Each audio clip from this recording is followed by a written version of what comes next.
আপনারা দেখেছেন যে রাস্তার দুধারে মানুষের ঢল নেমেছে।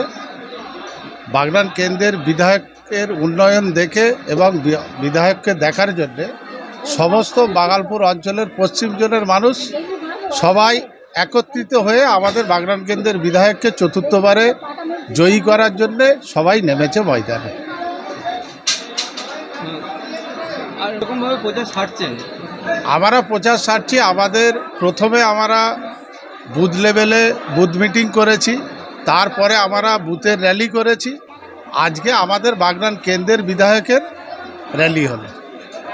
দাদা, একটা জিনিস এখানে দেখা যাচ্ছে, আপনাদের যে প্রার্থী সে একটা অভিনব প্রচার করছে, যে কোনো সেলিব্রিটি ছাড়াই, সেক্ষেত্রে কি বলবে?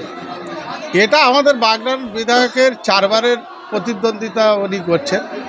আপনারা 11 ধরুন, 16 ধরুন, পরপর 3টে নির্বাচনই তিনার মানুষের সঙ্গে যে জনসংযোগ আছে বাগনান কেন্দ্রে, আমার মনে হয় না যে ওনার কোনো সেলিব্রিটির দরকার হয়। বাঙালপুর অঞ্চল থেকে কতটা লিড দিতে চাইছেন? সেটা তো লিড কতটা দিতে পারবো সেটা বাগালপুর অঞ্চলের সাধারণ নাগরিক সেটা দেবে। 29 তারিখে তাদের রায় দেবে।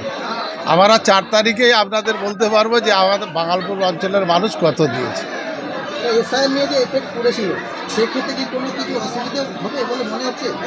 শুনুন, এসআইআর নিয়ে আমাদের যেটা কষ্ট লাগছে, বেদনা লাগছে, যারা আমাদের বাগালপুর অঞ্চলের ভোটার প্রায় 920 জন মানুষ, তারা এইবারে 2019-এ ভোটদান হয়ে সামিল হতে পারছে না।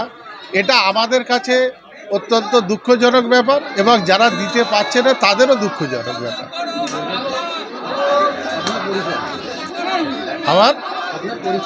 আমি শেখ আশিক রহমান, বাগালপুর অঞ্চলের উপপ্রধান।